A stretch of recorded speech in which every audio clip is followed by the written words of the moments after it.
Welcome to the Comic Sauce Podcast, where we talk comics and comics culture. I am Henry Liu, and today I'm joined by Porfirio Rangel. Porfirio, how are you doing? I'm doing good, Henry. Happy to be here. Excellent. I'm also joined by Christian Diadamo. Christian, how are you? Hey, I'm doing well. So pretty happy to be here. Awesome. Today, we're going to talk about Guardians of the Galaxy Volume 3. And we do have a lot to talk about here, so we can dive right in. Today is May 19th, 2023. So the movie's been out for a couple weeks now. We've had some time for the movie to kind of set in, and we've been able to process it, and we're gonna talk all about it. We are the Comic Sauce Podcast. Find us at Comic Sauce Pod on Twitter and Instagram. And yeah, this one has been a long time coming, this movie. Yeah.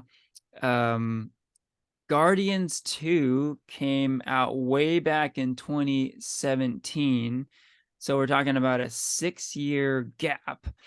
And yeah, the first Guardians was 2014. So man, it's been nearly 10 years. And yeah, maybe we can start with some of the backstory. Why did it take so long to complete this trilogy? You know, fans were definitely wanting to see this movie, and Marvel Studios definitely wanted to produce it. Why did it take so long? Well, if you recall, there were some controversial tweets from James Gunn that led to his firing from Disney. Yeah, way back in 2018. So, I mean, I think it's definitely worth bringing up this backstory because I feel like so much has happened because of it. Yeah. Hey, Porfirio, you want to walk us through this whole timeline? Yeah, it's like you said, it is a whole I feel like one day they're gonna make a documentary about this because there was Yeah. like a whole set of events that happened. So to my best of my knowledge and what I can remember, and feel free to jump in to Mm-hmm. like correct me or anything. But yeah, back in 2018, was it Yes. 2018? Um some tweets that James Gunn had previously like released back in '09 stuff resurfaced, and these tweets were they did not favor James Gunn. He talked about like pedophilia and like just other inappropriate stuff they shouldn't Yeah. put out there on the Yeah. web, but Yep. I think James Gunn like meant for it to be a joke, and I don't want to like say that it's okay to say this, but it was a time where people weren't as like cancel culture or like woke or like I don't even want to say this word, but like sensitive about like what was out there on social media and stuff like that. Like it was just kind of like a part of kind of it's a joke, like get over it, Mm-hmm. you Mm-hmm. know. But like those tweets did not age well. I'll just say that. So Yeah. those tweets resurfaced. Disney got a hold of it and was basically like these tweets don't align with our beliefs and stuff, so they fired James Gunn. And James Gunn did apologize, and he said like if anyone's worked with him, he's not that type of person that is reflected off the tweets that he said and everything. Like he is very like a professional dude and um not like a child molester or something like that, like he was just like in the moment, I guess. But nevertheless, Disney didn't want to be associated with him and they fired him. So what does James Gunn do? Like DC kind of takes the advantage and hires James Gunn to direct the remake slash sequel, The Suicide Squad, you know? Mm-hmm. And so he jumps ship from Marvel to DC and he gets his hands on that project. But that's not the end of the story with Marvel. Nope. So, the actors on the Guardians of the Galaxy franchise, like Dave Bautista, Chris Pratt, Zoe Saldana, like they've worked with James Gunn already with two films, and they know how he is, and they know that like he's not that type of person that is reflected out those tweets or anything like that. So they actually made a joint statement saying that they would not work on Guardians 3 unless James Gunn was rehired and worked back on the project. So feeling that kind of pressure, Disney did decide to rehire James Gunn for Guardians 3. Now, the public, it was definitely split on that decision, but ultimately, yeah, Disney did cave in and decided to come back and work on that project. Later on, like what was it, 2020, the Suicide Squad came out, and that was a huge success for DC. Um, James Gunn later on released the Peacemaker TV show on HBO Max starring John Cena, and even that was a huge hit. That was a sleeper hit that I did not see coming. Mm-hmm. Um, and I think at this point, DC just kind of like saw the potential and like the success that James Gunn has with the DC universe, and Warner Brothers eventually just hired James Gunn to be the Kevin Feige of DC, as a co-president of the company. Mm-hmm. So DC, James Gunn is in that part, but here he comes back with Marvel and he directed this project, and it has been a long time coming, and there was just a lot of like behind the scenes drama that came towards making this on James Gunn's part. Did I Yeah. miss anything, Henry? I think you got all the main Yeah, I stuff. think you Well got done. everything. Yeah. And I mean, a big takeaway is that the firing that happened in 2018 could you could argue that it was the best thing that ever happened to him, right? Because Yeah. ultimately he still got to make Guardians 3, Mhm. and as we're going to get into, I think we all really enjoyed it. But it also led to all this great work he did with DC, and now he's basically running the DC universe for Warner Brothers. So yeah, just a wild story. Yeah. It Yeah. is, but what I think what's also funny is that there's like a funny little mirror to a lot of like comic writers, artists. They Mm, do something really big at Marvel, and then they part with Marvel and go to DC, such as like what happened with Jack Kirby. yes. Um, Yeah. Jim Lee Mm-hmm. is another like really big one. Right. Yeah. Do something big, they get mad at it in Marvel and create a clash. They leave Marvel, they do something big at DC, and Mm-hmm. then they stay at DC. So Yeah, this that's is a good definitely its point. own beast, but it's weird how it's like poetry, it rhymes. Um, Yeah. Oh, that's a good call. It's a very comic book thing to do that mhm. we haven't really seen in the movies. You could argue with Joss Whedon, it kind of happened where he directed Avengers and then he directed Justice League, but not to this scale. I mean, No, yeah. James Gunn was a fixture at Marvel, and now he walks away with like the Guardians of the Galaxy trilogy, and like not only great work he's done with DC, but like more to come, a lot more. Yeah, so So the scale of it we haven't seen before. A lot of creative control also that he gets on his part. Yeah. Mhm.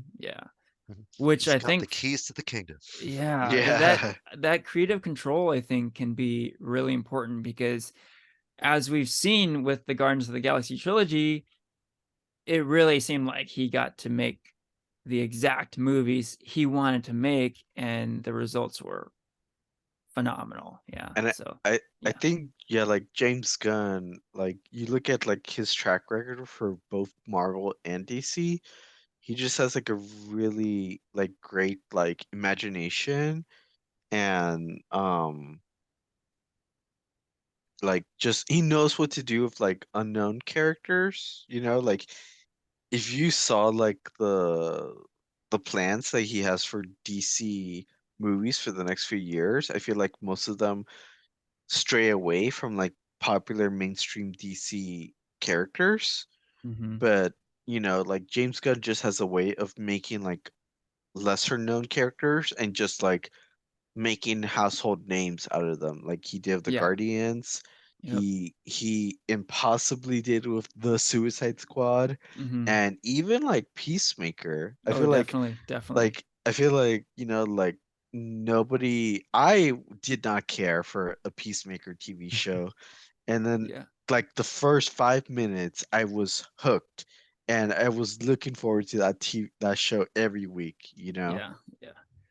That's a good call out. Like, we probably take it for granted now, but a few years ago, we didn't know who the hell Star Lord was. We didn't know who Drax the Destroyer was. We didn't know who the Peacemaker is. Yeah. So, now like these are fixtures in pop culture, right? And it's all due to him. He brought these characters to light. So that's pretty cool. Mhm. Okay. So, like we always do, let's talk a little bit expectations going into this movie.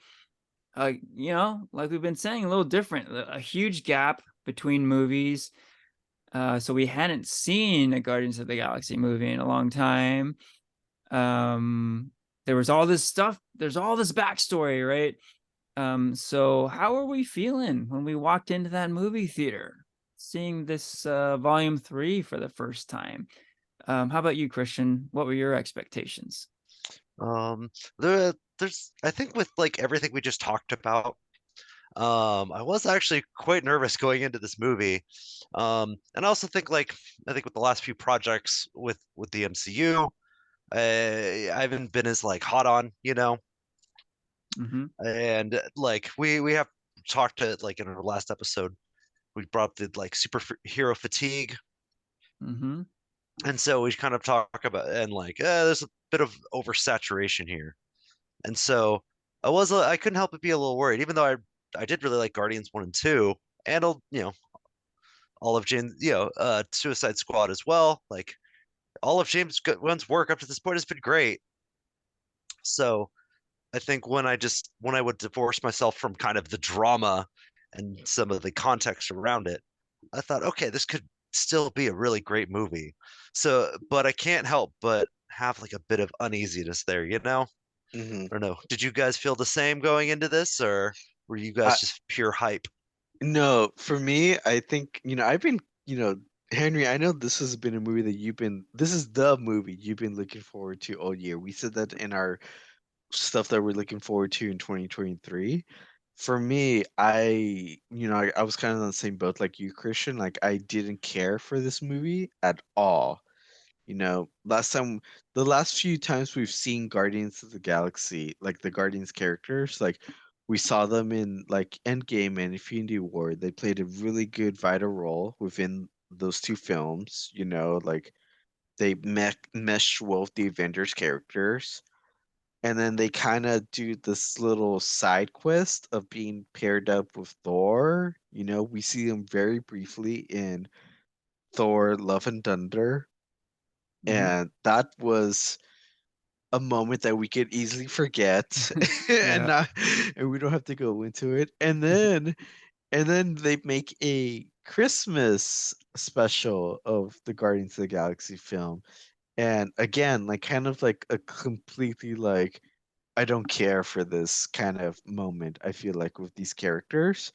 So going into the film, I kind of had that expectation, like, I really don't care. Like, I'll watch it because it's the MCU, and just I want to see how this plays out because, like I had mentioned all that drama earlier. I thought that kind of drama was gonna um leak into the film in terms of like the storyline just being hella confusing or choppy or something. So I just came into the film with like very low expectations. Hmm. Gotcha. Okay. Yeah, for me, I know where you guys are coming from, and I could definitely see where a lot of folks would have some apprehension for this one. Um, yeah, the last couple Guardians appearances were just kind of okay, right? Thor: Love and Thunder, the holiday special, and nothing great, right? So there's that. There's also like the whole DC thing, right? Like James Gunn has been doing DC stuff for a while now, and um, one could think that maybe his focus was elsewhere.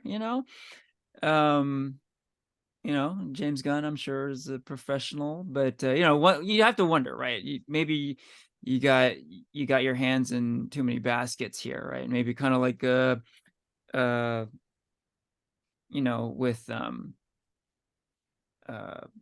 with uh the last not the last Jedi,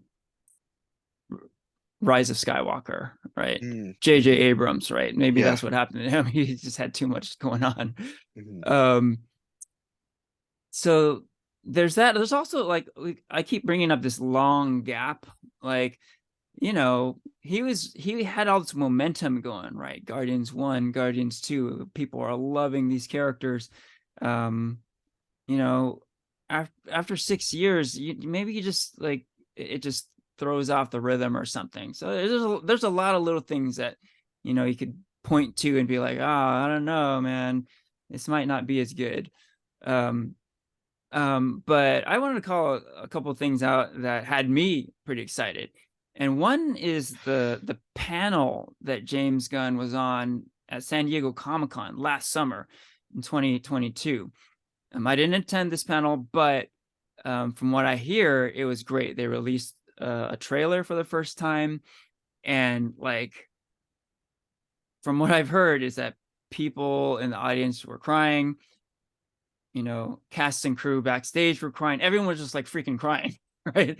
Everyone was like really emotional, right? And so that kind of like piqued my interest. I'm like, whoa, there might be something really special about this movie, right?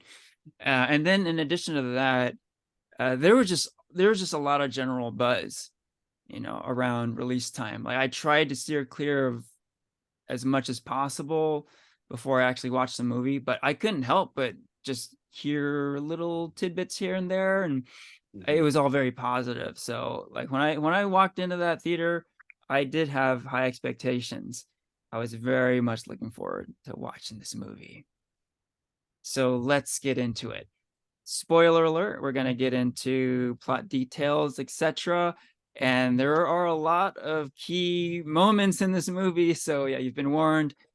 Again, spoiler alert. Okay, so maybe the first spoiler alert is that we all fucking love this movie. We chatted a little bit earlier. We Yeah. all really Yeah. enjoyed it. Mhm. So first off, I just want to gloat a little bit and say, Porfirio, I told you so. Yeah. You were skeptical. I My faith never wavered, but yeah, I told you so. no, yeah, when I saw it, after I got out of the theater, I was like, "Oh my gosh, Henry, like I gotta like message him and be like, you called it. Yeah, for sure." And I'll own up to it, you know. Yes. Yes, yes. It's a good feeling. So yeah, let's talk about why we liked it so much. I think there are a lot of great things about this movie. Anything we want to call out right off the bat here? I can start. I can start. Yeah, go for it. Yeah. I mean, first and foremost, Rocket. I love the fact that this movie is centered around Rocket. I mean, it's a little bit is my own bias. He is my favorite member of the Guardians of the Galaxy. Mhm. Um, but I think a great choice too, because um, I don't know, he's just such a likable character, and what James Gunn does with his character in this movie is just brilliant, and Mhm. it's just I love the fact that Rocket is the central character, and the fact that his story is such an emotionally powerful story. And there has been emotion with the Rocket character throughout the MCU up to this movie, but not on this level. Yeah. Rocket Mhm. has more so been a comedic character, an action oriented character. But there is so much heart, there's so much love, there's so much emotion with this character in this movie. And I love all of it. It is so great. Yeah, going off what you said, like I think, like diving into Rocket's backstory, I did not think I was gonna get ugly emotional as I thought I would get. Like it was an emotional roller coaster. And like you said, we know a little bit about Rocket from the previous, like his previous appearances, but it doesn't dive deep into like what actually happened, and the shit he went through and everything. Yeah. Like Yeah. it's hinted very briefly in the first Guardians, like how Mm-hmm. he had that confrontation with Drax about like just being like a person or a creature that was like taken apart and reassembled and that kind of stuff. And then you go to those flashbacks of like what actually happened, and it's just like, oh shit, you know? And it's just props to James Gunn and the writing crew, but it is just like really well like writing at its best um to make us care about this character, you know? Yeah. Yeah. Yeah. Definitely. Hmm. Yeah, I also want to give a shout out to like Bradley Cooper, who did such a great job as Rocket. Like he definitely Mm-hmm. did a great job in 1 and 2, Infinity, like Endgame when you see him. But I think here, um, he brings like a lot of like weight to this character, and like it's like I never thought Bradley Cooper would be like such a great voice actor, but I think he kills it Yeah. here.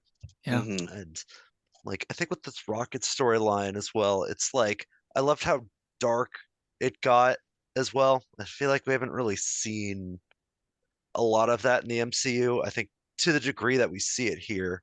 And there was times where it's like, wow, this is like borderline exploitive. Like it felt like it was like on the Mm-hmm. verge of going too far at any moment. Hmm. Yes.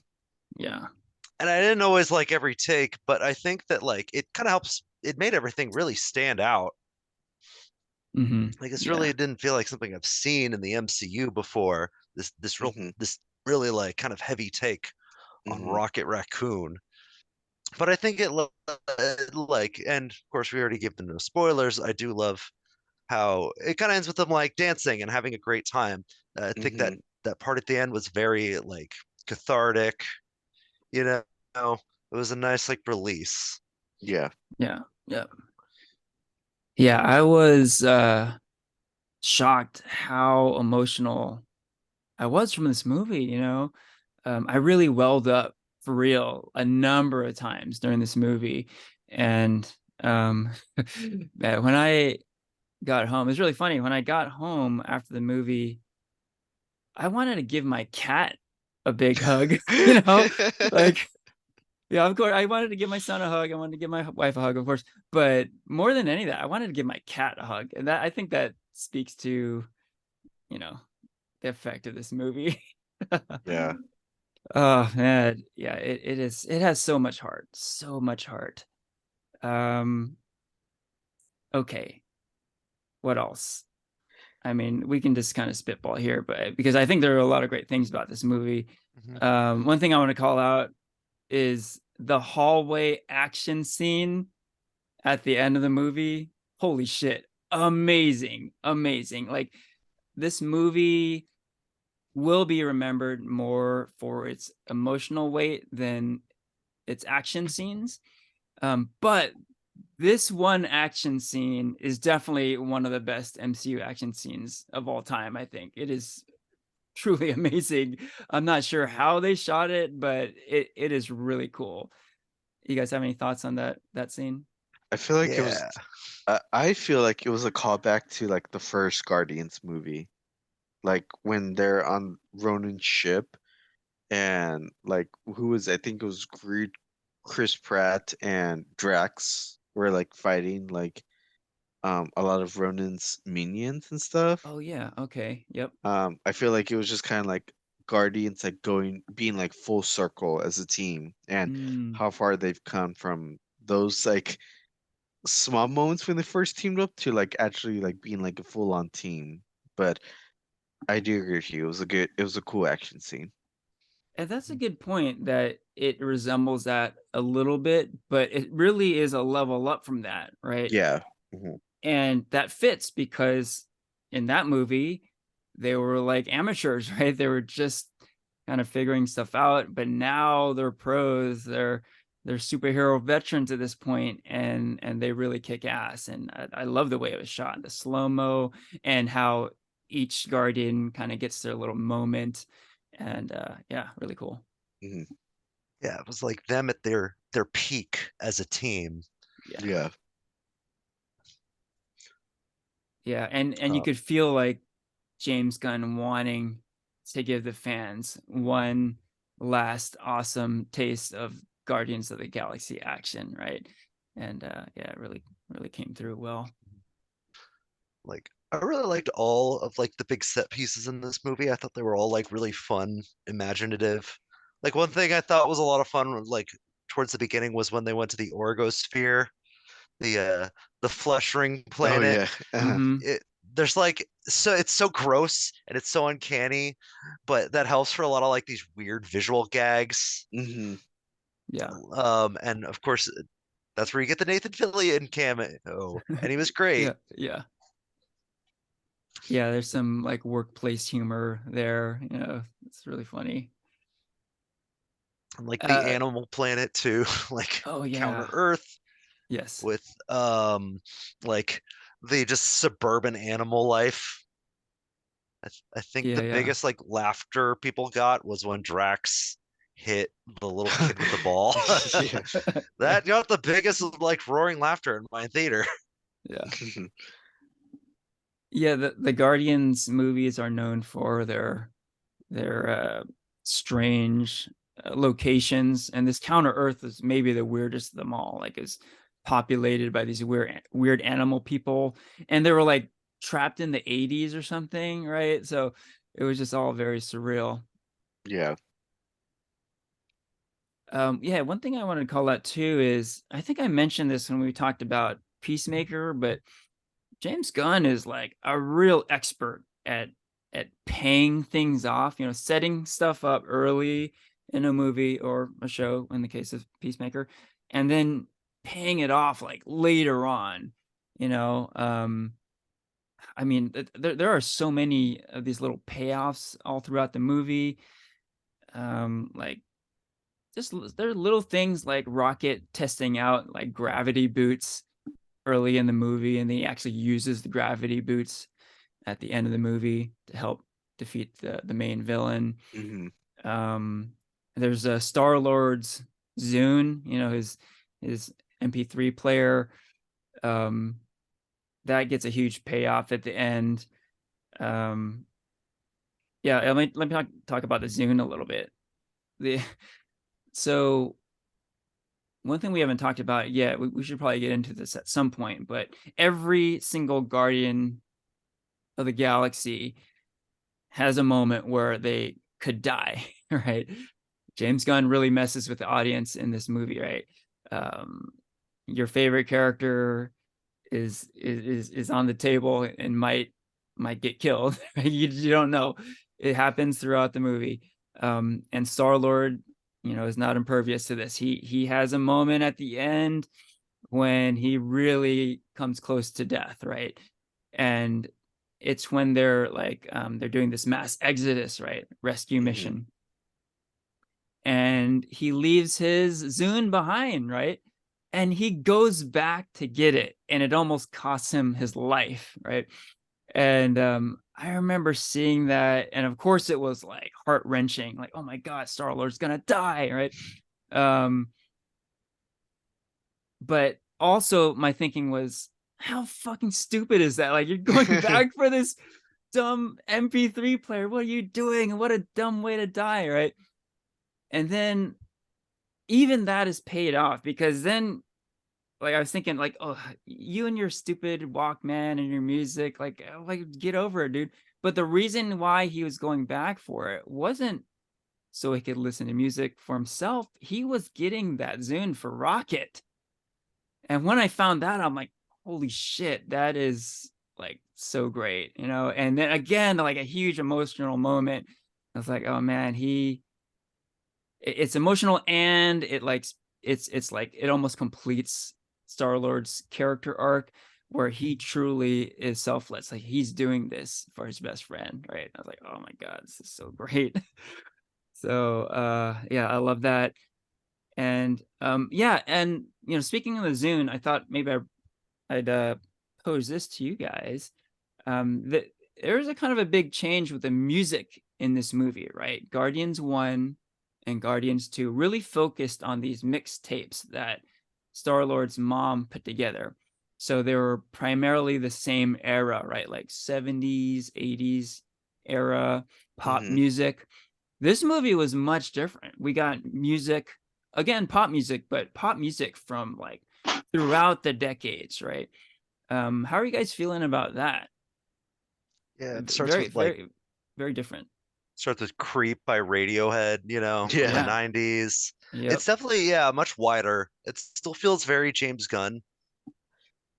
Um, and so it definitely didn't have like the cohesiveness of the soundtracks of 1 and 2, and how like they really, really focus on like the 70s. But there were still some really good tracks in it. If I could bring up the soundtrack, like, I think I like the way they use Creep at the beginning, with Rocket like singing it as he like kind of walks through the like Guardians home world. Um, I did like I feel like it's kind of funny that this is the second Chris Pratt movie I've seen with a No Sleep Till Brooklyn Yes. like montage. Yeah. One we just saw very recently. Yeah, weird that it's weird that there's two very similar things. That so, but so that one I was like, okay, I'm starting a little tired of this song, but I Yeah, still hey, like the Beastie Boys. real quick on that, like, that was a song they played during the awesome hallway action scene, right? It's also a song that we heard prominently in the Super Mario Brothers movie, which just came out. It's still in the theaters. Both movies are in the theaters. And as much as I love that hallway action scene, I too was like, oh, this one again? Like, oh man, like, why? How did this happen? Like, someone messed up, because like it didn't seem right. Because yeah, I instantly I just thought of that one scene in Super Mario Brothers. I'm like, why? Why did it have to be the same song like 2 times in a row like this? But I mean, I too love the Beastie Boys, and it is a great song. So maybe I'll just leave it at that.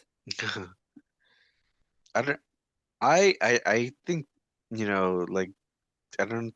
I think this is like a positive, but I'm kind of glad they steer away from Chris Pratt, Star Lord in this film, because I feel like the first two films kind of like revolved around the character. I think by the second film I was kind of like whatever about it, that whole like Chris Pratt and his daddy issues with ego, um, and everything.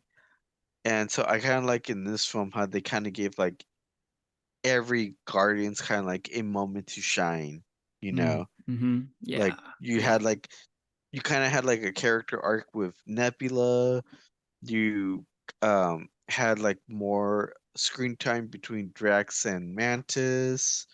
Hmm. Um, there's even like like that one scene where like Chris Pratt's kind of like needs to get over Gamora, and so I don't know if Disney or James Gunn did this on purpose because I know like in real life, Chris Pratt's in a little bit of controversy in himself, So I don't know if they steered away at that, if that was like a conscious decision or not, but I appreciate that, yeah, like they steer away from like having Star-Lord as the main character and had a lot of let a lot of other Guardians characters have like their story being told.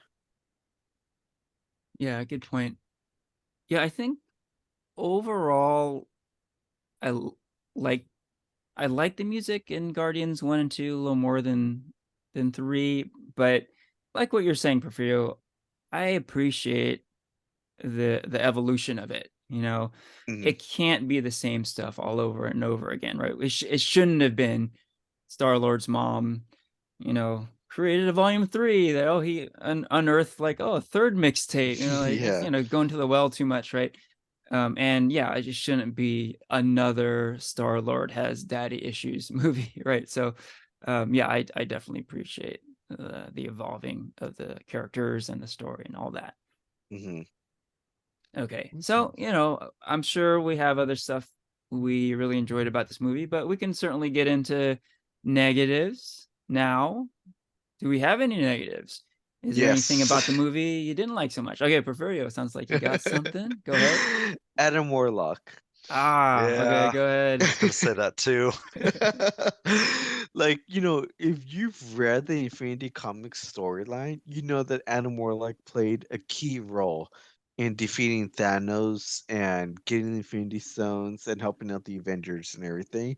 And so, his character was teased at the end credits of Guardians 2, Mm-hmm. but he doesn't show up in Infinity War or Endgame. I always kind of expected him to show up. Right, And so right. then when he was finally like like it was finally announced that he was gonna be in Guardians 3, I was like, oh shit, like is he gonna, be like this like is he gonna be a good guy? He's gonna be a bad guy, Because like in the comics, he's a good guy, usually, right? I don't really Right. know, but Yeah. in the way the franchise, the MCU franchise has set him up, they make him seem like he's going to be fighting the Guardians, and like behold, like the first scene, like he like is trying to kidnap Rocket, um, and he doesn't do it, but like throughout the movie he's just kind of being portrayed like as an idiot, you know? Yeah. Like he doesn't he's a child living in an adult's body. Like he doesn't know what to do without his mom's approval, And it just seems it's like for me, it just seems like, oh, you're gonna make Captain America, but you're not gonna give him his shield. It just Mm, it I just did not see like the how they portrayed Adam Warlock within this film. He's supposed to be like this like Superman like being, and mm-hmm. he's just being like shown as an idiot, basically. Uh, Christian, you said you were yeah. gonna agree with me. What do you think? Yeah, it feels like he just kind of like shows up, does a thing, says a quip or something, and then leaves. Mm. And that just kind of happens like with like a couple times, you know. You're right. He kind of is like he's kind of an idiot, and like he kind of has that like little cheesy one-liner. Does like a pose. But Mm-hmm. it does feel like it was like kind of tacked on at the end. It feels like something you could probably like take out almost entirely. out of the movie. Hmm.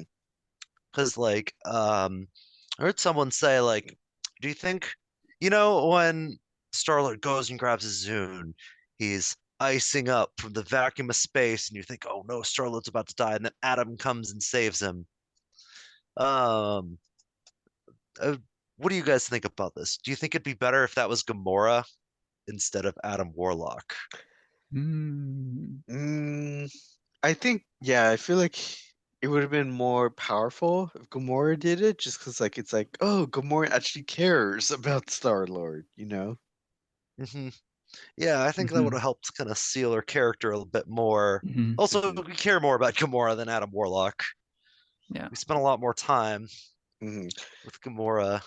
But, like, kind of going off that, those series of events of what you're saying, because there's, like, I think, like, a few scenes where, like, the Guardians actually, like, try to, like, take out, what's his name? Oh, High the high evolutionary. evolutionary. Yeah. The high evolutionary, and Adam is, like, nowhere to be seen. I feel like, as powerful of a character he is, he could have easily taken him out, especially, like, knowing that he is responsible for his mother's death, you know? But he doesn't seek out vengeance or has, like, no, like, need to take out the high evolutionary, so it's just like even like when who is it that saves him? It's Drax, right? Or Oh, I think it is. Yeah. yeah, like he's just totally shocked and just like, why are you saving me? It's like, dude, like, kind of like get over it, kind of, in a sense. But it's like, are you gonna help out? Like, are you gonna just like kind of be in your emotions, or are you gonna like actually like help them out? Because you have like fucking Superman powers, it's like, what are you gonna do? Mhm. Well, I think you guys are making good points against the Adam Warlock character for sure. I'm not gonna stand here and defend him so much, but I will say that yeah, he is an idiot. And he's supposed to be pretty stupid, right? Basically, he's supposed to be this all-powerful being, but doesn't really have any kind of like intellect or maturity, right? He's a total loose cannon. So, from that perspective, I think it's somewhat understandable that he wouldn't really know what to do in a lot of situations. He's just not that bright, right? Um, and I like what I was saying earlier, like this movie just pays off everything. I think it kind of pays off this character. Like, you know, we're given every reason to hate this guy for a long time, right? He tries to kill the Guardians of the Galaxy. He nearly does kill a lot of them, particularly Rocket. Um, but in the end, he saves Star-Lord's life, right? In a very heroic and surprising way. So I think that was it was a surprise, and it was a big payoff, right? It's like, oh, this is why this guy was in the movie. And the fact that James Gunn had him being a really and had him be a really annoying character, and one that at times we were totally rooting against, he like flips the script on us, right? It's like, oh, wait a minute, he just saved Star Lord, and he actually is a good person. And we can look at this character as um this movie is like his origin story, right? He started off doing terrible things, but then he was shown the way, and he's on his way to being a bona fide superhero, right? So um I think I certainly disliked him as well, but I feel like in the end we're we're kind of shown why he did what he did. There's a whole character arc there, so I think it worked to an extent. Yeah, like we will see him again. I hope we do see him again in like say like an Avengers movie coming up. Hmm. And I do think Will Poulter did like even though I didn't like how it was used, I think Will Poulter did a good job, and I would like to see more of the character. Cool. Um, hey, what did you guys think about the villain, the High Evolutionary? My quick take is that in Guardians of the Galaxy, I don't know, the template, I guess you could say, um, the villain is kind of a two-dimensional villain, right? Not a lot of depth and just like 100% despicable and like not really a relatable person, and he's just a real evil dude. What are your thoughts on this guy? Yeah, I'll start. So yeah, I am a tad mixed on him, but overall, I think he was a villain. Like he's definitely like I was saying earlier, the movie went like almost like too far with the animal cruelty. It's something that like it's very easy to make people uncomfortable. It's always easy to like hit too close to home. And like it's something like it's like you see in a movie, oh man, watch people getting killed all day, but you see an animal get hurt, and it's like, oh my God, why would you do that? I Yeah. hate you so much. Yes. And I think the high evolutionary that mixed with like his very pompous attitude made for a villain you just like, man, I really can't wait to punch him in the face. I really Yes. want to see him get taken down, you know, like when like the it's such a great moment when the Guardians just really kick his ass at the very end of the movie. He doesn't even put up a fight.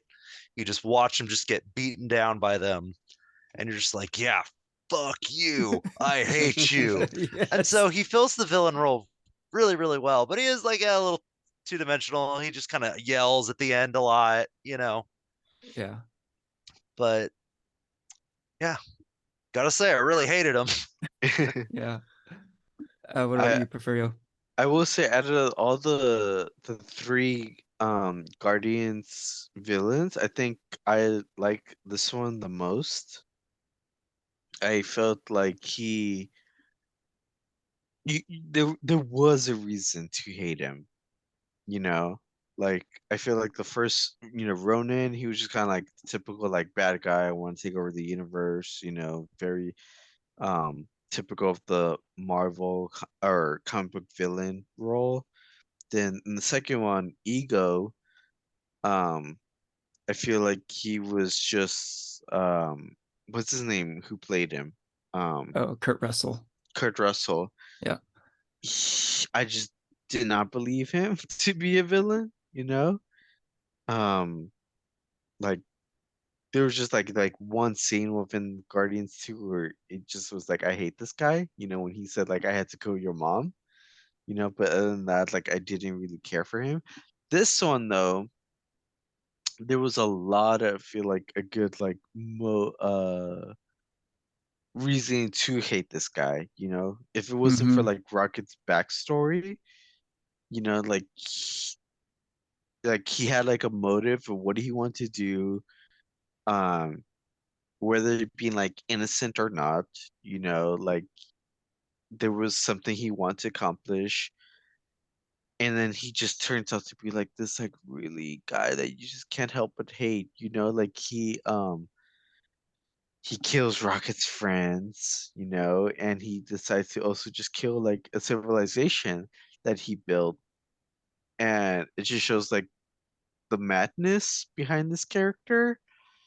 And so like Christian said, like when the Guardians like beat him up and stuff, you just can't help but be like, yeah, yeah, fuck him up, mess him up, Yeah. Yeah. Um, so I feel like with this character, it's not that he like wanted to take over the world or the universe as the previous two Guardians villains. It's so much that he wanted to like make a better galaxy, quote unquote. And if it wasn't up to his standard, then he was just like, oh fuck it, I'll do it again, like by any means necessary. you know? It, Mm-hmm. it was kind of like very similar to like King in Ant-Man 3, you know, of just like Mm-hmm. wanting to create like the perfect civilization, you know? And I feel Right. like that's what made King, or at least that variant of King, like very like um I don't know if likable is the right word, but it's like you understood their Mm-hmm. motives, you know? Mm-hmm. Yeah. Well, honestly, I'm kind of surprised you guys did like this villain. But I see where you guys are coming from. Like, he is such a despicable person that it just makes defeating him at the end that much more satisfying, right? Hmm. And you know, I guess ultimately that's why the villain works, is because you just feel so good when they finally take him out, right? It's almost like a throwback, right? When villains in movies were tended to be more like this back in the old days, right? It was um, characters that weren't really fleshed out. They were just really evil. They did terrible things, and you just couldn't wait for them to. You couldn't wait for the hero to take them at the end, right? So again, it kind of fits what I was saying before about how there's all these payoffs in the movie, and yeah, this villain is a payoff also, right? He's so evil, so despicable that at the end when the Guardians finally defeat him, it is really satisfying. And yeah, man, like you're saying, Christian, with all the animal abuse stuff, like, oh god, like it was pretty hard to watch, and you just could not help but feel like this guy is the scum of the universe, right? Just terrible in every way. Just a Hmm. terrible, terrible person. And it makes me think of like, okay, like the gold standard villain nowadays is the villain who is like not really a villain, like they think they're doing the right thing. We understand their motives. Um, Killmonger from Black Panther comes to mind. Loki comes to mind. Wen Wu from Shang-Chi comes to mind. This is a totally different kind of villain, right? This is not a 3D fleshed out developed villain. This is a very 2D throwback kind of villain. Um, but with the big payoff at the end, I think it's pretty effective.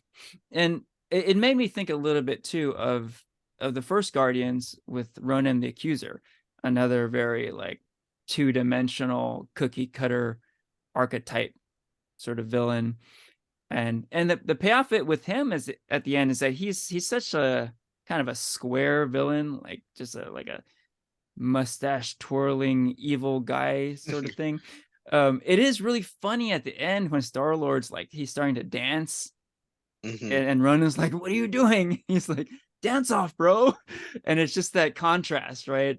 Of Star Lord doing something really comedic with this really square villain, and it's just a funny moment. So, um, yeah, I feel like James Gunn isn't really going for like this character development in his villains a lot, um, but more so he's just like paying off the hero moments. Yeah, so I think it did work in this movie.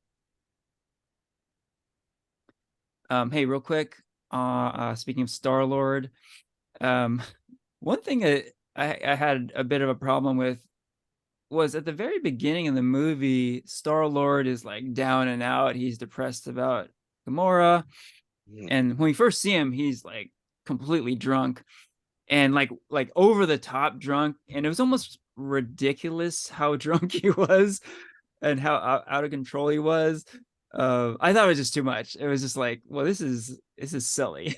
They're just playing this like way too over the top. um I again, maybe it was just going for the payoff at the end when he has this really heartwarming moment where he retrieves the Zune for Rocket. But I don't know. What'd you think? I thought it was kind of silly how he started out. Thoughts there? Yeah, I could see that. I like it's like he really wanted to James Gunn, I guess, really wanted to show like Star-Lord is his lowest point Hmm. after, it's like Gamora died. Gamora doesn't know who he is, who is now. She lost all her memories of him. And like he lost his mom in the last movie. So like they really do start him off at like rock bottom. Yeah. Maybe it didn't fully execute itself as well with the Zune. Um, but I don't know. Like I think they really wanted to show it so they could kind of have like they have like a lot of anger to him in this movie. I've noticed like Star-Lord is so angry all the time in this movie, Yeah. Yeah. which I actually kind of liked. I will say like I don't know, like it's like the weight of everything is kind of finally fallen Hmm. on his shoulders, you know. Yeah. That's the thing, though. I'm thinking we're so used to seeing Star Lord as this joking, happy-go-lucky kind of guy that I don't think they needed to go this far with him, with the character, to show that he's really depressed. Like, if he's just really quiet and reserved, we know something is up, right? So I didn't think they needed to go that over the top here. Yeah, yeah, that's true. I think that might have been a bit better take. But But speaking of angry Star-Lord, Star-Lord utters the first ever MCU F-bomb. Now, yay. yeah, pretty cool. Was this something you guys had heard rumors about or were expecting? Like, to me, it was a total surprise and a pretty awesome surprise. But what were your thoughts when this happened? Yeah, same. I had to like double take. Like, wait, he just said what? What? Oh Yeah, shit. that was great. I had saw like a report that like Guardians 3 had like the first like profanity word. Mm, I don't know, maybe it's because I use my everyday language. I'm like, I don't care, you know? yeah. But come on, it's a Disney movie. It's the MCU. I don't know. I thought it Yeah, was pretty yeah. significant. I hope It for is kind of a more. throwaway too, but basically he's trying to get Nebula to come into his car and she's having trouble opening the door. And he just says something like, "Get in the fucking car." Yeah. Right?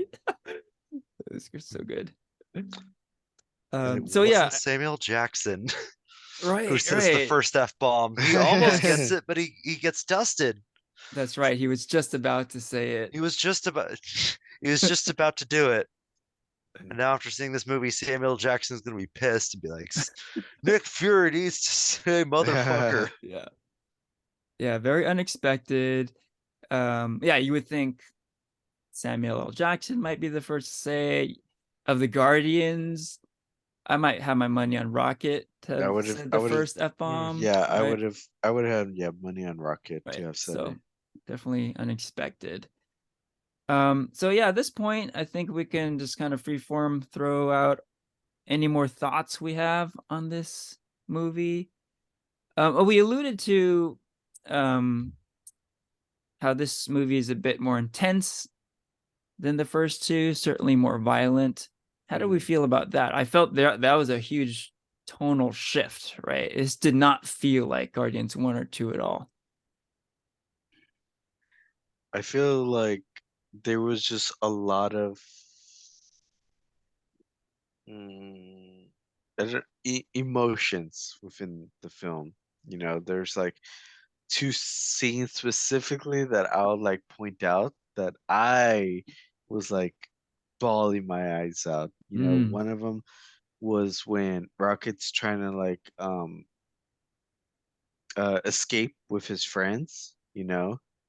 mm-hmm. Um Lila, Teeth, and Floor. Yes. And then they get shot. Oh my Oh my God. gosh. Yeah.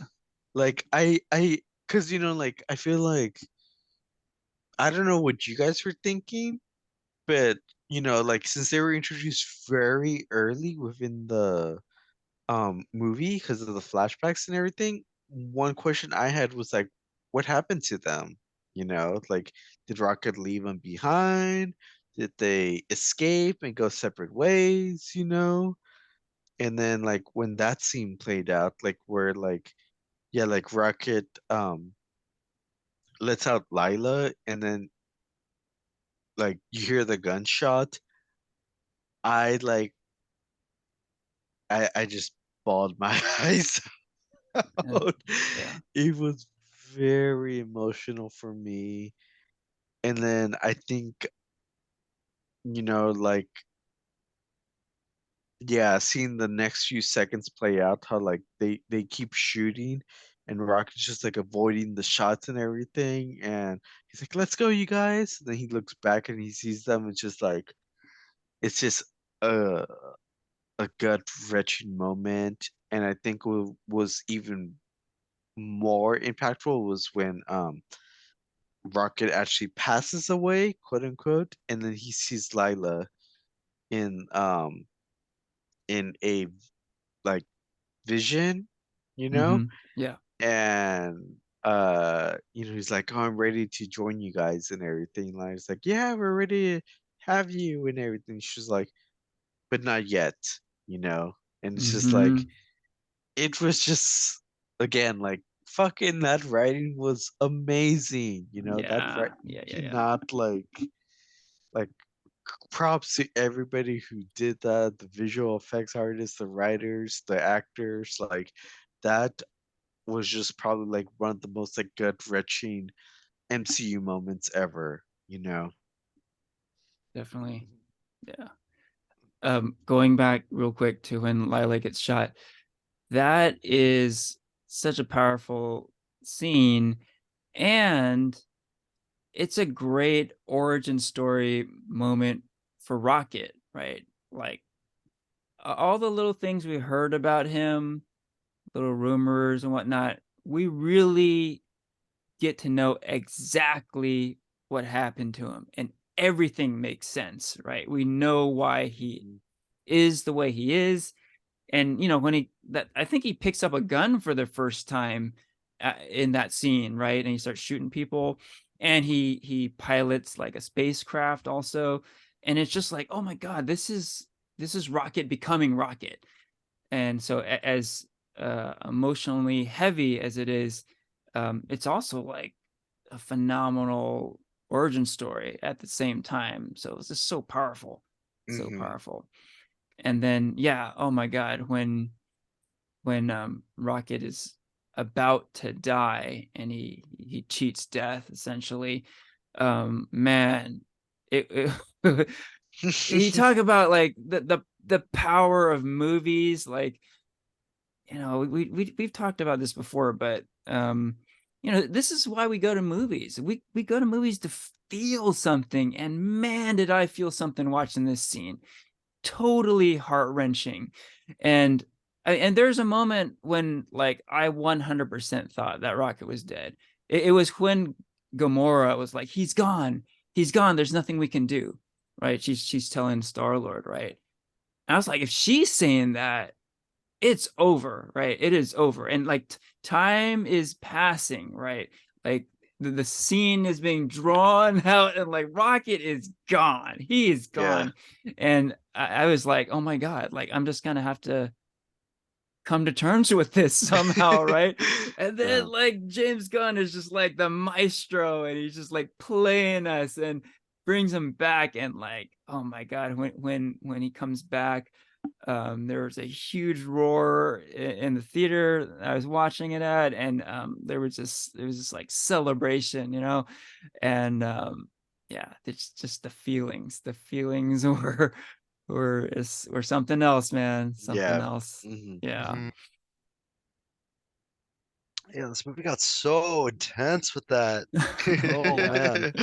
I actually, because Lila and Rocket hugging was like that was in like the trailers and like commercials and stuff. Hmm. And like you saw a bunch of speculation around like, oh, who's Lila?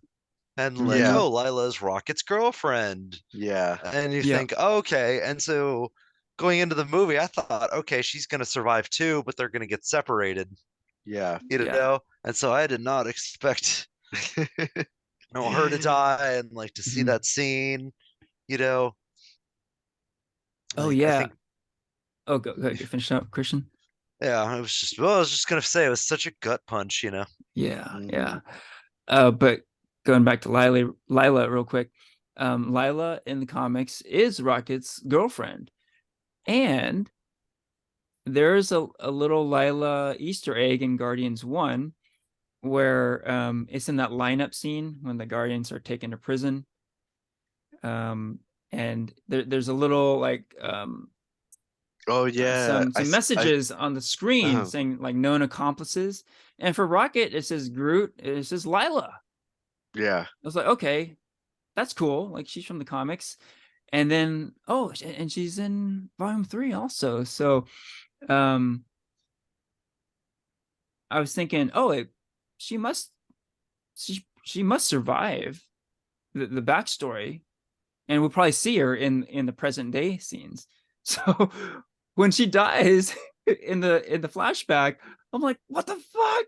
Like, what you're saying, Porfirio, it's so heart-wrenching. like But it was yeah, also a surprise. I'm like, wait, I thought Lila was supposed to be alive.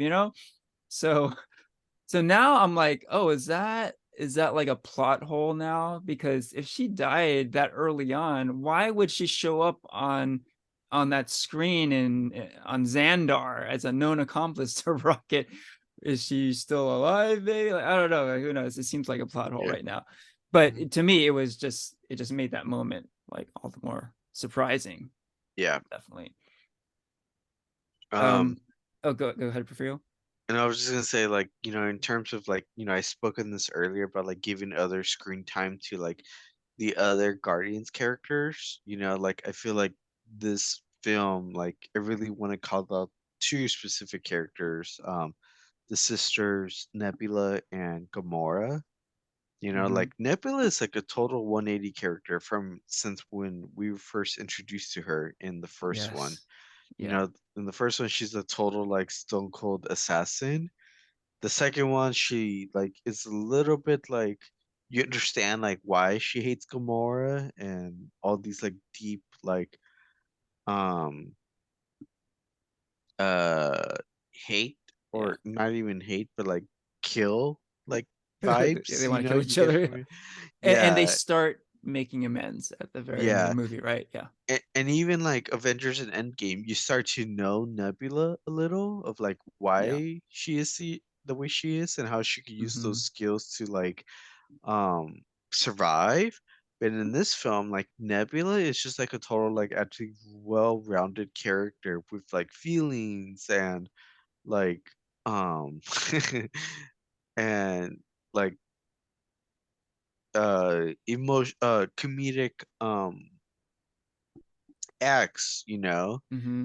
Yeah. and like Gamora, she's killed in Infinity War, and we get introduced to her again in Endgame. But it's like you said her, Henry, like as somebody who can't. It's Gamora from a different universe, so she doesn't have Yeah. those memories that she shared um, with Star Lord, and she's like goes missing after like the battle at Endgame, and she's not mentioned in Love and Thunder, and then again then she's reintroduced as a Ravager, but somebody who has like no association with Star Lord and stuff. I feel like the James Gunn and the writers of the Guardians franchise just like really made good like sisterhood and wrote these characters Nebula and Gamora off really well, Yeah. Oh, that's great. That's a great call out. I wanted to add to that too. We really see the Nebula character arc come full circle in a really great scene in Guardians 3. And we talk about all these emotional moments throughout the movie. I think this is one of the top ones also. And it's the moment when Nebula finds out that Rocket is gonna be okay. When she gets the news, and it's kind of a subtle moment, but you just feel it, and like it's almost like, oh, she has a heart after all, right? And it really is such a stark contrast from the beginning, like you're saying, Porfirio. In the beginning, she's like this stone cold assassin, heartless, just a killer, right? And then at the end of the trilogy, she has the biggest heart of them all, right? It's really awesome. And like it ties in, a bit with even the non-Guardians movie stuff. Like Nebula and Rocket were the only Guardians who weren't dusted, right, in the blip. So they had that connection, right? They had like a little moment in those movies too. And that there's something of a special connection with these characters, and just to see that was so great. I mean, that was another moment that I welled up. I really, it really hit me. So just great stuff, and I love the fact that it wasn't too over the top, right? It was kind of a subtle moment that worked really well. Yeah, it's interesting that like when you're bringing up like the history of Gamora and Nebula, Porfirio, I thought like, oh, it's almost like they're kind of like their characters are switched in this movie to how they were in Guardians 1, Yeah. where you Yeah. have Gamora joining the team and Nebula is like the rough and tough outsider, whereas now Nebula is the more grounded one who's on the team, where Gamora is the rough and tough outsider. Yeah. Yeah. Good That was point. a nice inversion, even though I don't think that was James Gunn's plan originally. Like, I think he didn't originally intend for Gamora to die and have come back in this third one. And I think there's a funny scene where they're in the elevator and Peter Quill just like explains all of that about what Yeah. happened to Gamora, Yeah. his Gamora to the new Gamora, and he does it in this like angry, sarcastic tone. It's almost like James Gunn is saying it as well. Yeah. He's speaking through Star-Lord at his thoughts on these changes and Right. everything Right. that's happened. Yeah. Yeah, for sure. Oh my gosh, what was I gonna ask you guys? Like, um what do you think of the new Guardians team? Uh, Mhm. uh, it's they're they're Uh-huh. different. Like you have Rocket, Groot, Atom, um, Sean Gunn's character with the arrow, Mhm. um, Kraglin. Kraglin, yeah, and I can't tell. I'm not sure if I'm missing anyone or not. Oh, there's Cosmo, the space Oh yeah, dog. Cosmo the dog, Yeah. And there's a and little girl too, Phyla. oh yeah, like it'll be cool when they show up in Infinite or Secret Wars. Uh-huh. I don't know if I'd watch a Hmm. whole movie of them, Hmm. but I've been surprised before. I didn't know who any of the Guardians were at the beginning of Guardians 1, and now, like, I've fallen in love with them. So I don't want to completely write off a new team, but yeah, Yeah. it doesn't really excite me, as Yeah. much to see a Yeah. movie of.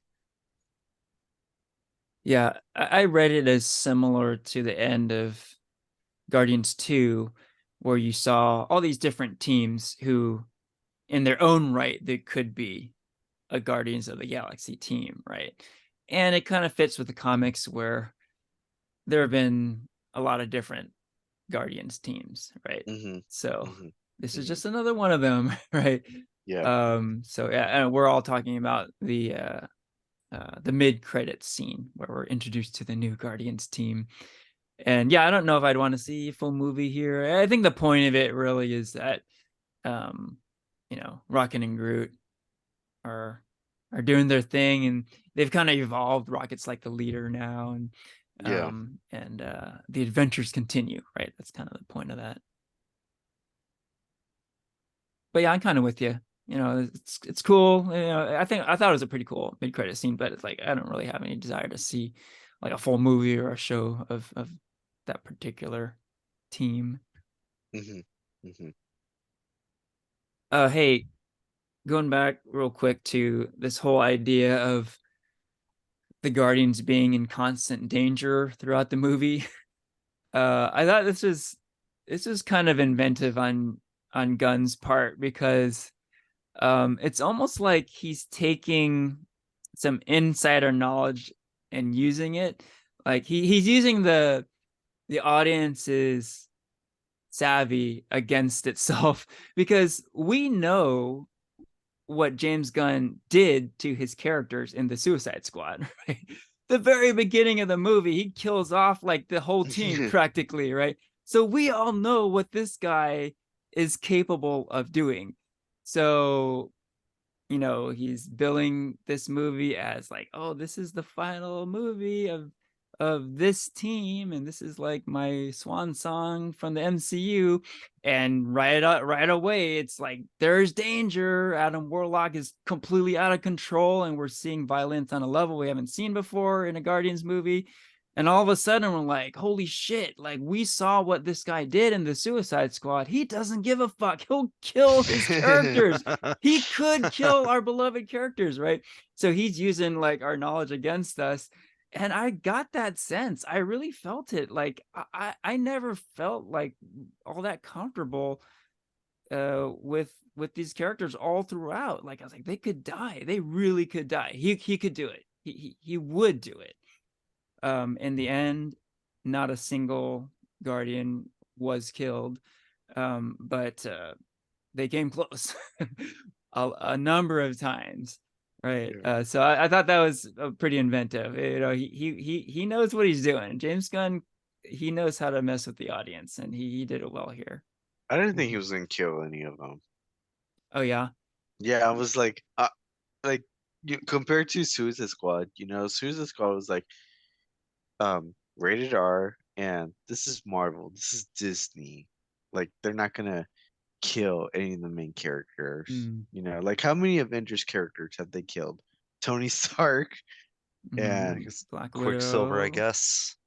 Even the It's death has happened. Although he was only It in has one movie. happened. it's like one in like every few movies. Like it's very rare. But I didn't think he would do it. See, the thing is for me, and I think a lot of people, is that I think we thought that one of the Guardians was gonna die.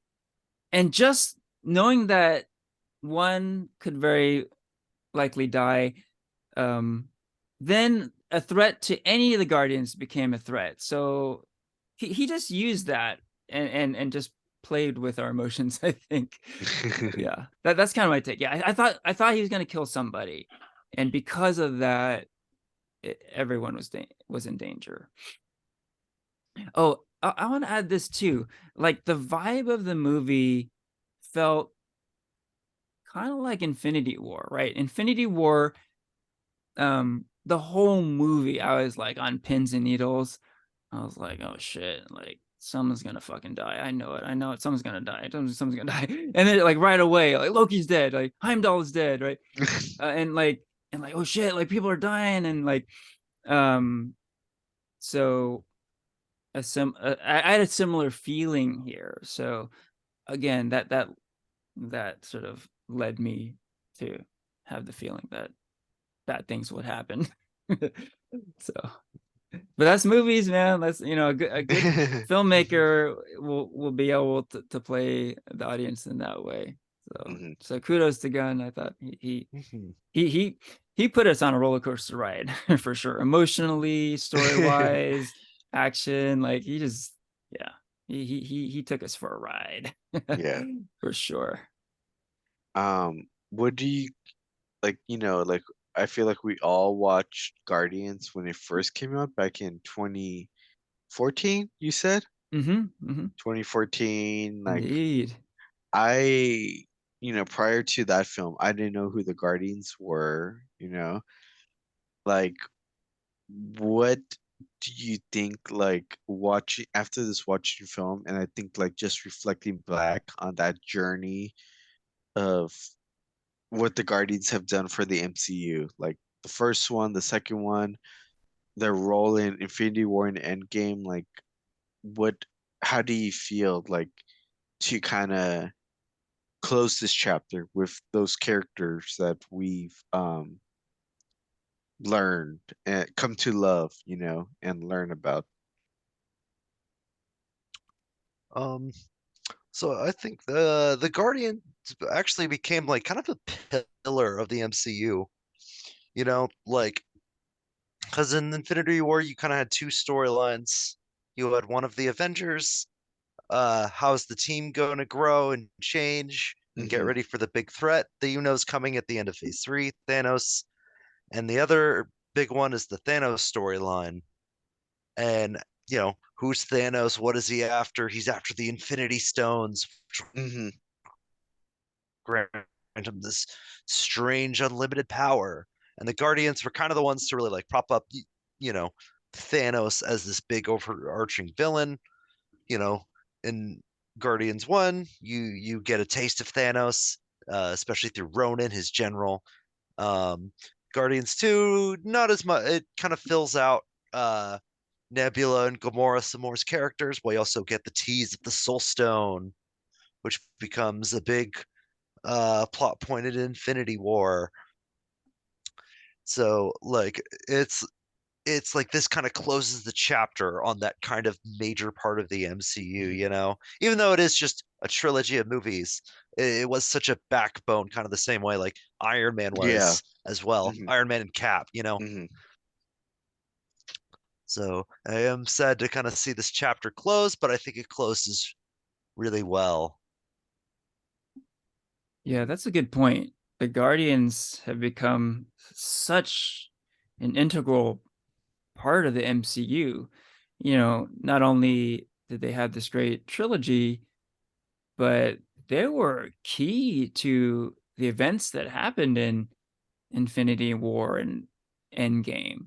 Like Rocket went with Thor to retrieve the Reality Stone from Asgard. He helped create the Nano Gauntlet. Like this is pivotal shit, right? And the Guardians, they fought in the great battle at the end against Thanos and his minions, right?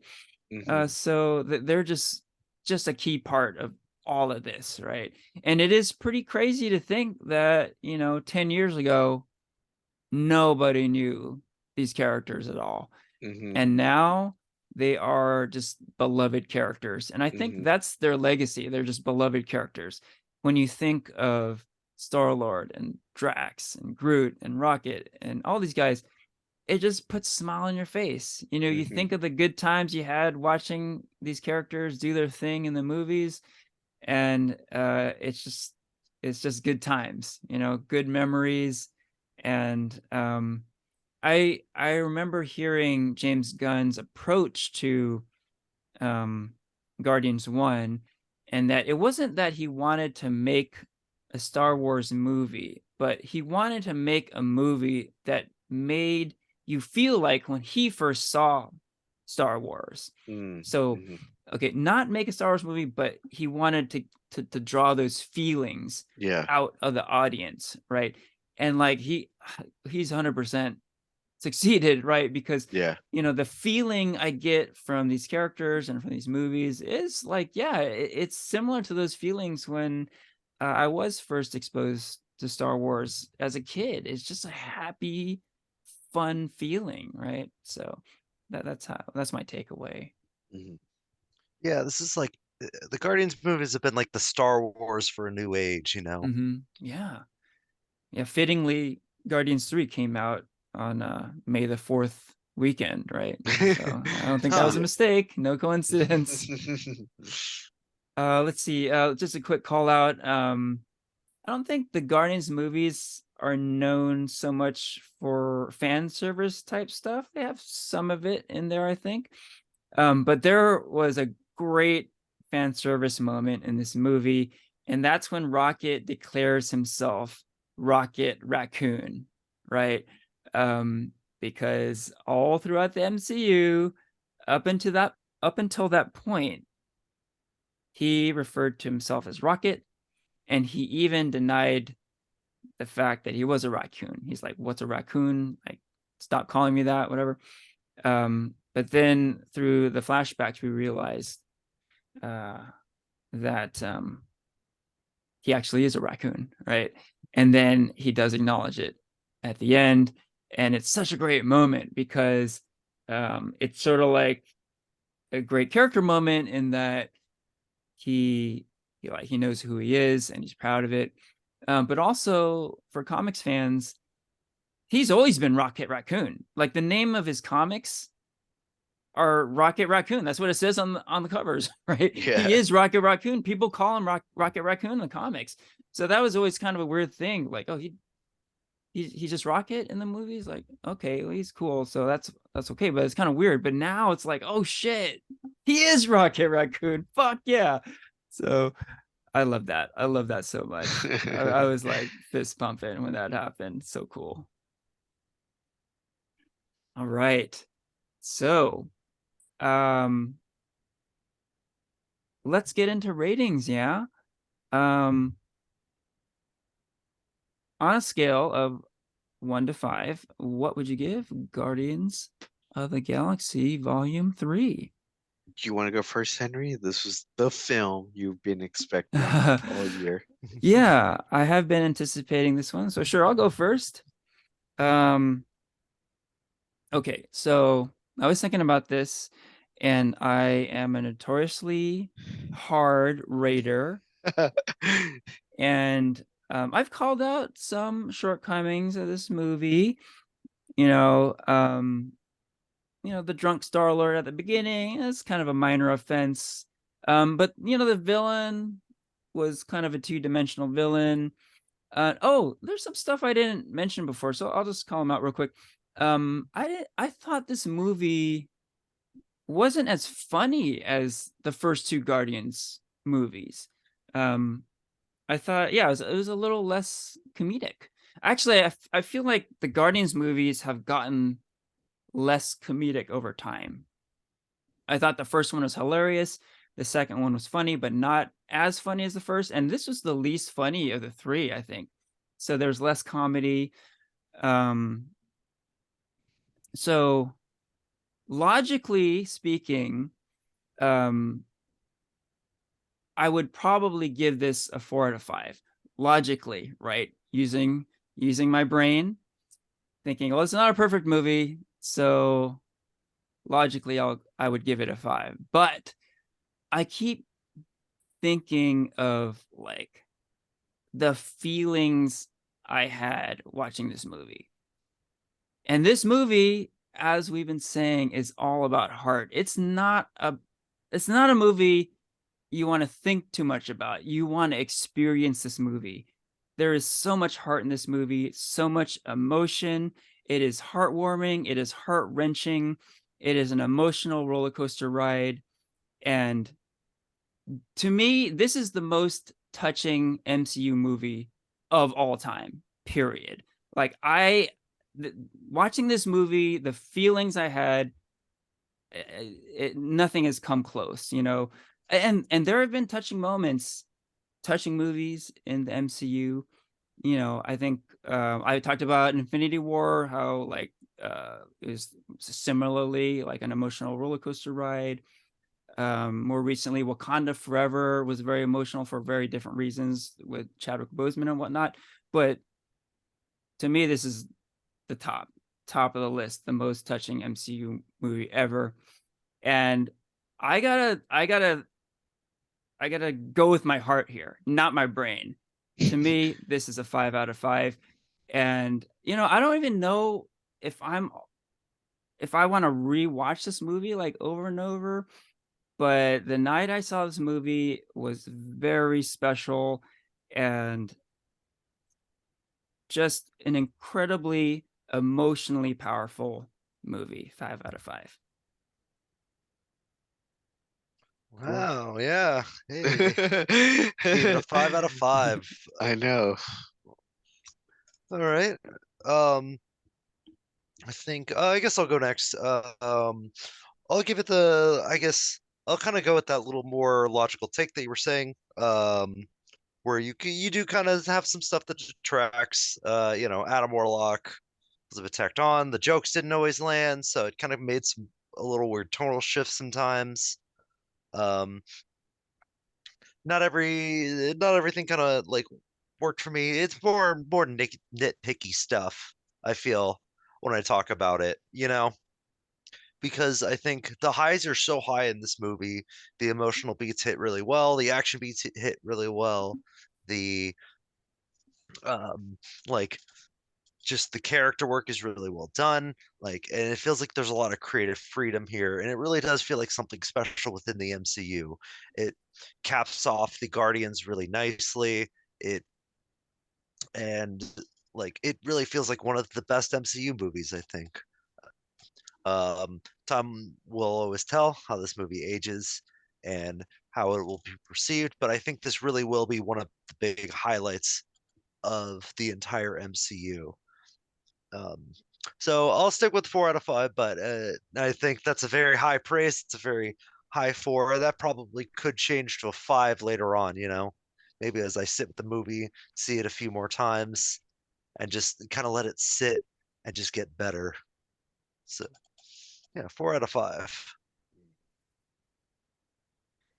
So for me, yeah, like like I probably said some like, like bad things that it could have improved on, like Adam Warlock and I guess some of the storyline, but I feel like there was just so much other positives that just outweighed that. Like there was a lot of emotions, a lot of character development, a lot of story development, can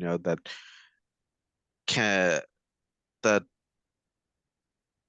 that was just I feel like this movie, like if this was like the first piece of a trilogy, like it wouldn't stand on its own. Like this is just something that's been like developed not just in a trilogy, but like other MCU movies like Infinity War, Endgame, the Christmas special,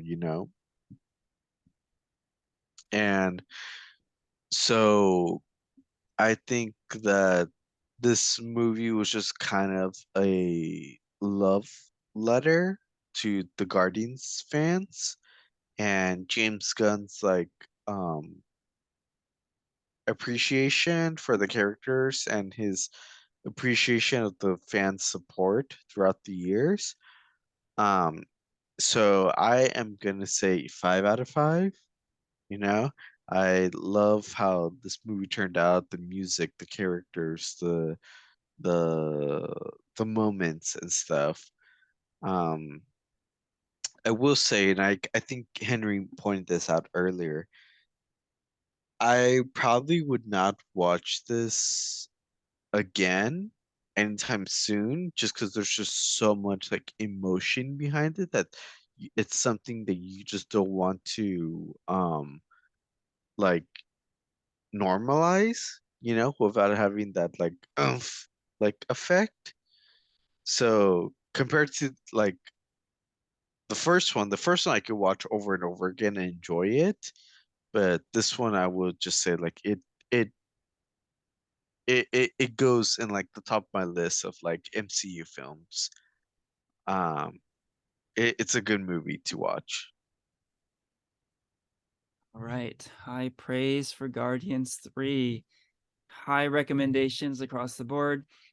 And, I think not only do we want to rate this, but maybe we can um, talk a little bit about where this one lands in the Guardians trilogy itself and how the Guardians trilogy stacks up against other Marvel trilogies. Yeah. So, do we have a rank in terms of the Guardians movies? I mean, I can start there. This one is my favorite of the three.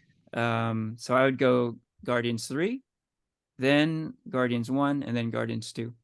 Um, and definitely enjoyed all three for sure, but this one's my favorite. Yeah, Christian or uh, Porfirio, go ahead. I think like I already alluded to it, but yeah, I think for me it goes Guardians 1, then this one, and then 2. I think the ultimate decision of why I rank it like that is just like um re rewatchability, like Mm-hmm. which one would am I gonna actually like tune into like rewatch again and have like the same emotions and not want to like just like that like urgency to be like, yeah, let's watch that again, without Yeah. like having like second thoughts or anything. And the Yeah. first one, I think there's just like a perfect like mixture of like action, comedy, emotion behind it that doesn't get boring. Whereas this one, not that if I watch it over and over again that it will get boring, but I feel like it won't have like the same emotional effect, like I think Mm-hmm. both of you guys have alluded to this, but like there were just certain scenes where like the action didn't land, and some of the action scenes were kind of out there, but it's just something I would love to like savor and not have to lose that feeling if I rewatch it, you know. So that's the only reason why I place one over three. Gotcha. Mhm. How about you, Christian? Yeah, this one definitely has the highest highs, I think the whole trilogy. Um, but there's something about Guardians 1 that just it's paced really, really well. Um, the like it's definitely like the funniest of the three, as we mentioned before. Yeah. And it just moves so well. It's so iconic and rewatchable. It like I've seen it so many times. It's definitely like I think one of my most rewatched MCU movies. Mm, Um, number two hits some of the same notes. It's still good, but it's not as it just falls a little flatter. Whereas this is the big emotional payoff finish, almost similar to Spider-Man. The Homecoming, no, Hmm. Far From Home, then big No Way Home finish. You mm-hmm. know, but I do love like the feel and vibe of Homecoming, just the way I love the feel and vibe of Guardians 1. Mm-hmm. So Um, go ahead.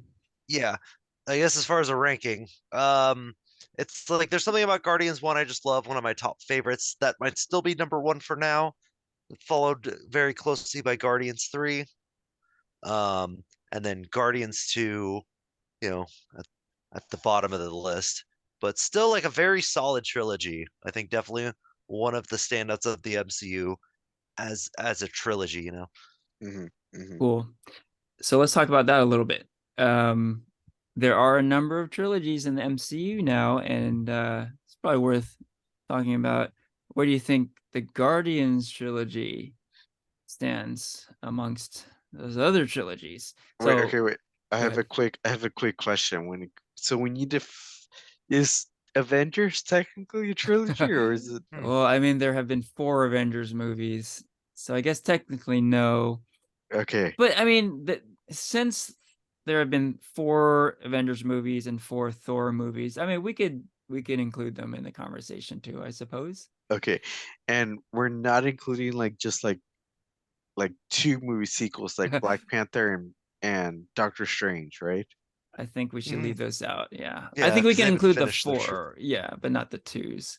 Mhm. Okay, So okay, okay, so let's go down the list. There's Iron Man, Captain okay. America, Ant-Man, Spider-Man, Hmm. Guardians. Those are the trilogies. And there's also Thor and Avengers, which have each had 4 movies. Okay. And we don't have to rank them or anything, but just general thoughts Mhm. about like where this lands.